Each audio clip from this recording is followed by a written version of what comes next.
மண்மரபு நேயர்களே வணக்கம். நாங்கள் தொடர்ந்து உங்களுக்கு பல தொல்லியல் சார்ந்து மண்மரபு சார்ந்து பல தகவல் நான் உங்களுக்கு கொடுத்துக்கிட்டே இருக்கோம். இன்றைக்கி மண்மரபு அப்படிங்கிற அந்த பேருக்கு அடைமொழிக்கு ஏற்ப நம்ம ஒரு மண்மரபு சார்ந்த ஒரு திருமதி சீதாலட்சுமி அவங்கள நம்ம பார்க்க வந்திருக்கிறோம். அவங்க என்ன பண்ண போகிறாங்கன்றத சஸ்பென்ஸாக இருக்குது. மேடம் நீங்கள் இங்கே வாங்க, சஸ்பென்ஸாக நாங்கள் பண்ணுறோம் அப்படின்னு சொன்னாங்க. என்ன பண்ண போகிறாங்க, மண்மரபை சார்ந்து தொல்லியலை சார்ந்து அவங்களோட நம்ம பயணம் செய்வோம். வாங்க. வணக்கம்.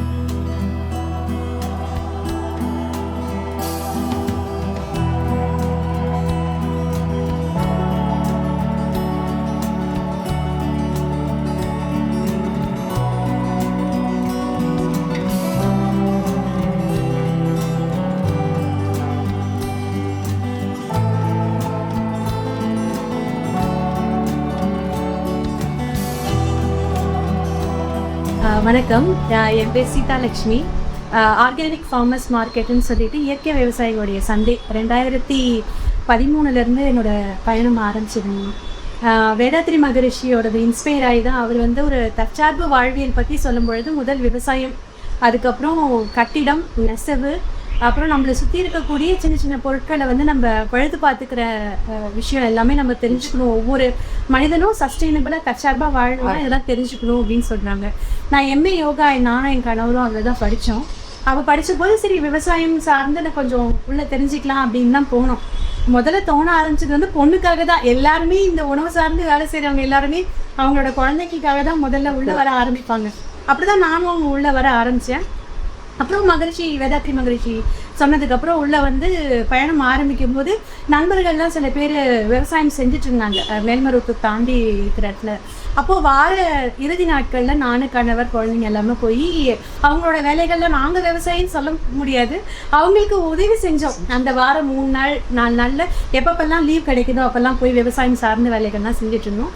அப்புறம் விவசாயிகளுக்கு இந்த சந்தைகளை உருவாக்கி கொடுக்கறது ரொம்ப டஃப்பாக இருந்தது. அவங்களுக்கான உணவுகளை இங்கே இருக்கிறவங்களுக்கு உணவு கரெக்டான உணவு தேவைப்பட்டது. அங்கே எப்படி சேல்ஸ் பண்ணுறதுன்னு தெரியல.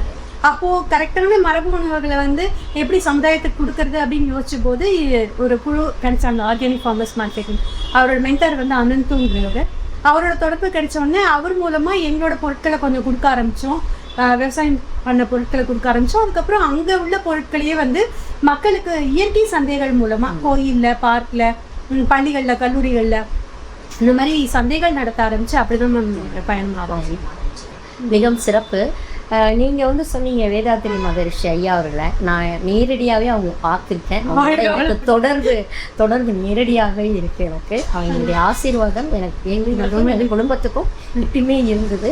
ஏன்னா அவங்க நம்ம டிநகரில் இருந்தபோது அவரோட எங்கள் அப்பாவுக்கு நிறைய தொடர்பு இருந்தது. அதனால் எனக்கு அவரை சொல்லும் போதே நீர் சிலிர்த்து போச்சு. அவங்களோட சொன்னது இல்லை, வாழ்வியல் முறை அவங்களுடைய டீச் பண்ணது வாழ்வியல் இயற்கை சார்ந்த வாழ்வியல் பண்ணணும் அப்படிங்கிறது மிக மகிழ்ச்சிங்க.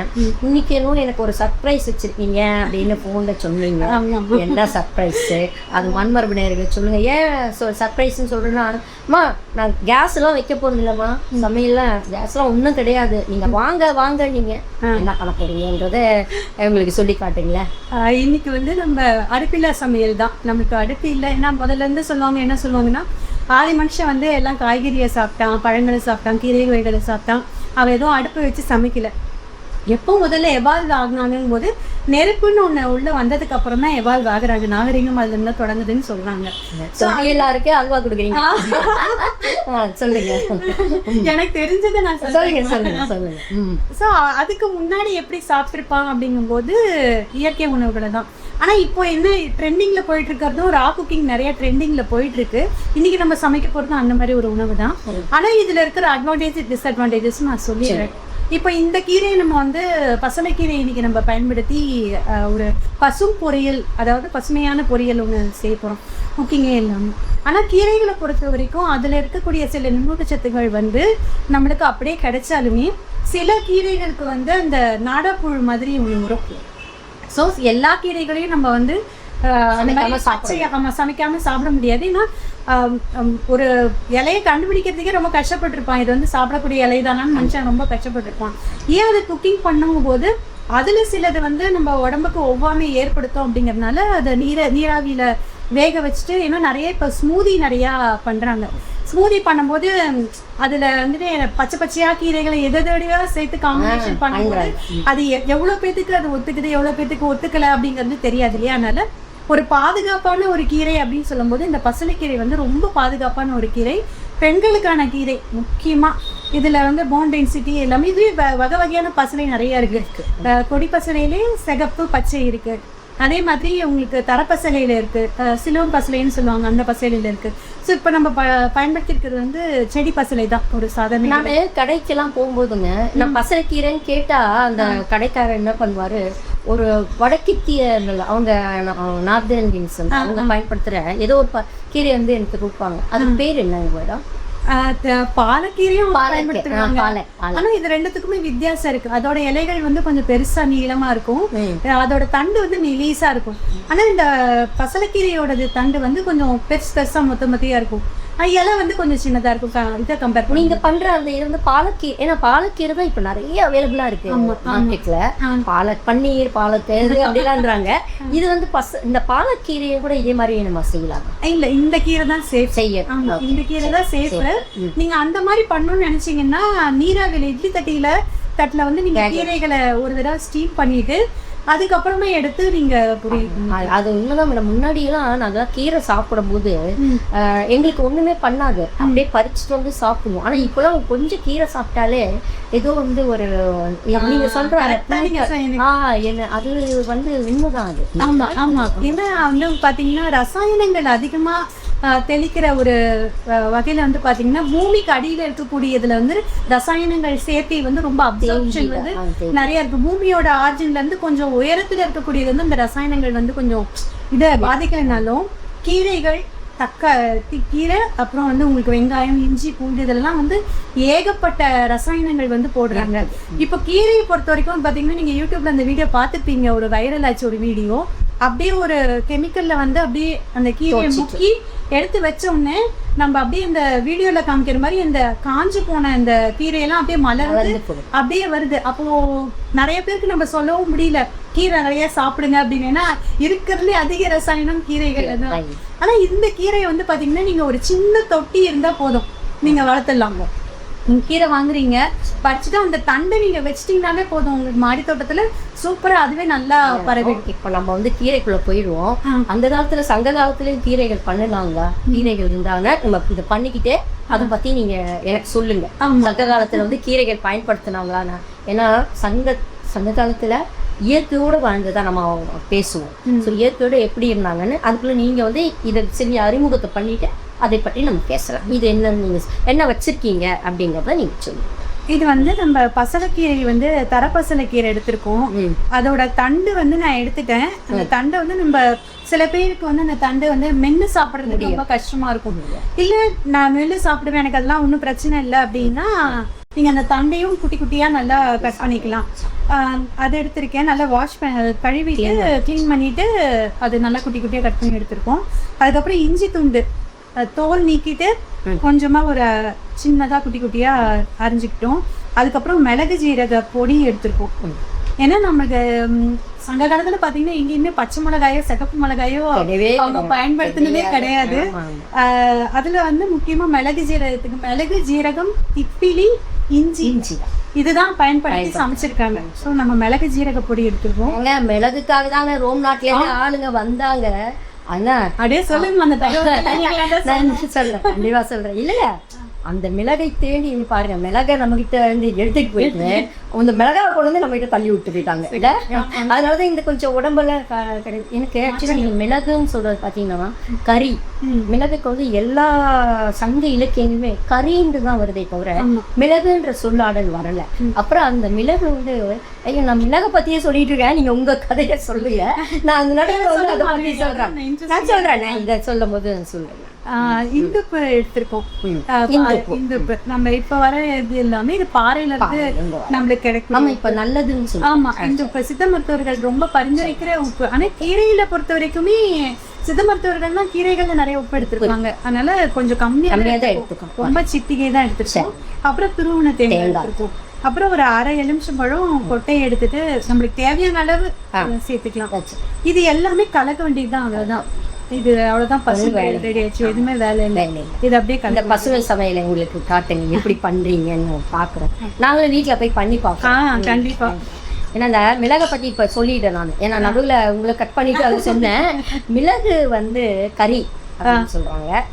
மிளகு சங்க இலக்கியத்தில் எல்லாத்துலேயுமே மிளகா வந்து கறின்னு சொல்றாங்க. மிளகுன்ற வார்த்தை வந்து சில இடத்துல தான் வருது. அப்போ அதுலேருந்து என்ன அர்த்தம்னா கறிக்கு சமையலுக்கு பயன்படுத்துறதா அது. அதுக்கு பேரே ஒன்று யவன பிரியா அப்படின்னு. பிரியா யவனர்களுக்கு பிரியமானதா யாரு? நம்ம மிளகு. பாருங்க எவ்வளவு சிறப்பு.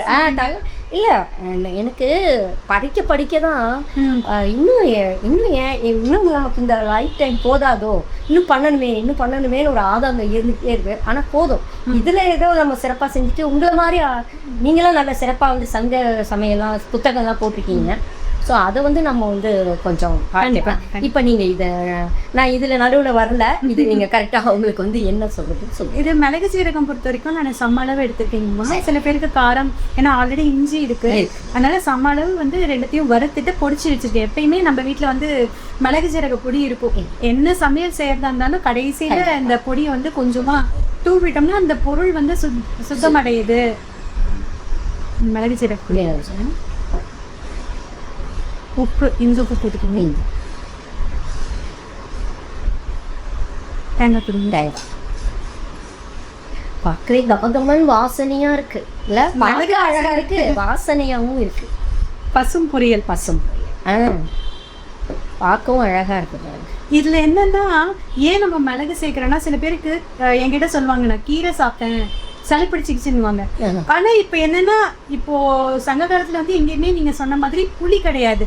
இப்போ 300 வருஷமா தான் நம்ம இப்ப பயன்படுத்துற டேமரின் இண்டிகான்றது வந்து இப்பதான்.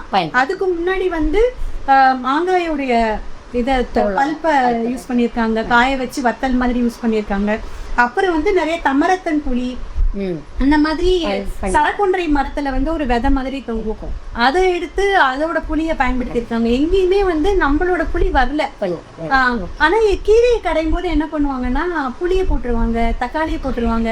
அதனாலதான் அவங்களுக்கு வந்து இந்த சைனஸ் ப்ராப்ளம் வந்து ஜாஸ்தி ஆகுது. ஆனா சங்க இலக்கியத்துல வந்து பாத்தீங்கன்னா நான் பார்த்த வரைக்கும், உங்களுக்கு நிறைய தெரிஞ்சிருக்கும், நான் பார்த்த வரைக்கும் மிளகு கறி தான், மிளகுமுது தான், மிளகூட்டல்னு சொல்லுவாங்க. கீரை மிளகூட்டல் அப்படின்னா சங்கலி சொல்லியிருக்காங்க. அதுவும் வரப்போறங்கள்ல நடந்து போயிட்டு இருக்கும் போது நிறைய கீரை வகைகள், கலவை கீரைகளை அவங்க நிறைய பயன்படுத்திருக்காங்க. ஆரக்கீரை, புளியாரை, அதுக்கப்புறம் வந்து காணாவாழை, இந்த மாதிரி நிறைய கீரைகளை வந்து அப்பப்போ பறிச்சு அப்படியே என்ன பண்ணுவாங்கன்னா, அடுப்பு எரிச்சிட்டு சாதம் வேகும் இல்லையா, அது மேல வந்து கீரையை வந்து அள்ளி வச்சிருவாங்க. அப்ப அந்த நீர் சாதம் கொதிக்கும் போது அந்த நீராவியில வந்து கீரை வந்து வெந்துடும்.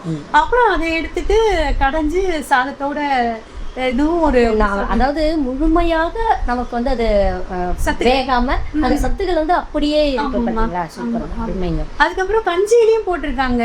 கஞ்சியில வந்து உங்களுக்கு வயக்காட்டுல இருந்து பறிச்சுட்டு வந்த அந்த கீரையை வந்து கஞ்சியில போட்டு ஒரு கீரை கஞ்சியாவும் சாப்பிட்டுருக்காங்க. எல்லாத்துக்குமே இந்த மிளகு பொடி தான். மிளகுமுது தான். மிளகம். ஆமா. இப்போ நம்ம கலக்கி எல்லாமே கலந்துட வேண்டியதுதான். என்னன்னா இது காலையில வந்து பிரேக்ஃபாஸ்ட்டுக்கு வந்து நீங்க இதையே சாப்பிட்டு போயிடலாம். ஏன்னா இது சமைச்சு, எப்பயுமே நிறைய பேர் கேட்பாங்க, இந்த சமைச்ச பொருளோட சமைக்காத பொருளை வந்து வச்சு சாப்பிடலாமான்னு கேட்டா நான் அதை வந்து வேண்டாம் அப்படின்னு நான் சொல்லிடுவேன். ஏன்னா இதுக்கு எடுத்துட்டு ஒரு டைம் எடுத்துக்கிட்டு அதுக்கப்புறம் ஒரு 1/2 மணி நேரம் கழிச்சு நீங்க சாப்பாடு சாப்பிடுங்க அப்படிங்கிறது. இது கொஞ்சம் உங்களுக்கு போய் ஒரு டைஜஷன். ஆமா, இதோட நேரம் வேற, அதோட டைஜஷன் டைம் வேற. நிறைய அந்த ஜீரணம் செய்யறது கொஞ்சம் நேரம் ஆகும். உணவு குழாப்புல போய் அந்த ஆக்டிவிட்டிலாம் பண்ணி வர்றதுக்கு சூப்பரானது. பார்க்கவே அப்படியே பலன்னு இருக்கு, எவ்வளோ அருமையாக இருக்கு பார்க்கறதுக்கு. கொஞ்சம் டேஸ்ட் பண்ணி பார்க்கலாம்.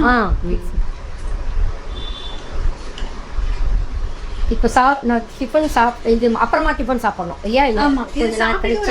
கழிச்சு நீங்க டிஃபன் சாப்பாடு உங்களோட டேஸ்ட்டுக்கு அந்த மாதிரி நீங்க மிளகு சீரகம் கூட்டுறது சேர்த்துக்கலாம், இல்லை எலுமிச்சப்பழம் சேர்த்துக்கலாம். சூப்பரா நிஜமாலுமே உண்மையிலே அது எல்லாமே ஒரு கரெக்டான அளவில் வந்து கலந்துச்சு. நல்லா அந்த மிளகுடைய இது அருமையாக இருக்கேன். நான் வந்து குக் மாஸ்டர் கிடையாது.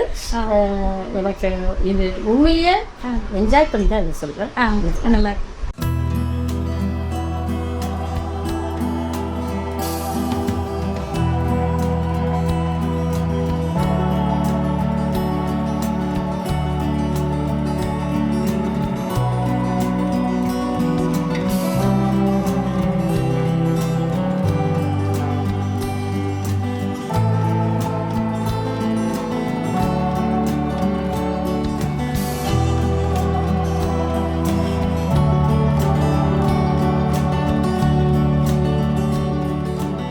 மண்மரபு நேரில் இது வரைக்கும் நீங்கள் வந்து இயற்கை சார்ந்த அந்த உணவு வகையை டேஸ்ட் பண்ணி பார்த்தா உண்மையிலே நல்லா இருந்தது.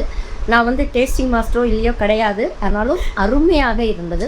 இது நான் நினச்சேன் நம்ம வீட்டில் டக்குன்னு ஒரு குழந்தைக்கு கூட இதை வந்து நம்ம கொடுக்கறதுக்கு வசதியாக. ஆனால் நீங்கள் ஒரு நல்ல விஷயம் சொன்னீங்க, இதை வந்து குக்குடு ஃபுட்டோடு இதை உடனே சாப்பிடக்கூடாது.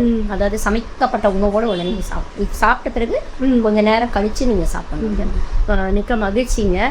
மண்மரபு நேரில் இது வரைக்கும் நம்ம இயற்கை சார்ந்த சங்க காலத்தை என்ன மக்கள் எப்படி வாழ்க்கை நடத்தினாங்க அதோடு தொடர்புபடுத்தி மண்மரபு நேர்களை வந்து இப்போ பார்த்தோம். அதனால் அடுத்தது வந்து வேறு இவங்கக்கிட்டே என்னெல்லாம் பண்ணலாம் அப்படிங்கிறத பின்னொரு இதில் வந்து நம்ம பார்ப்போம். நன்றி, வணக்கம்.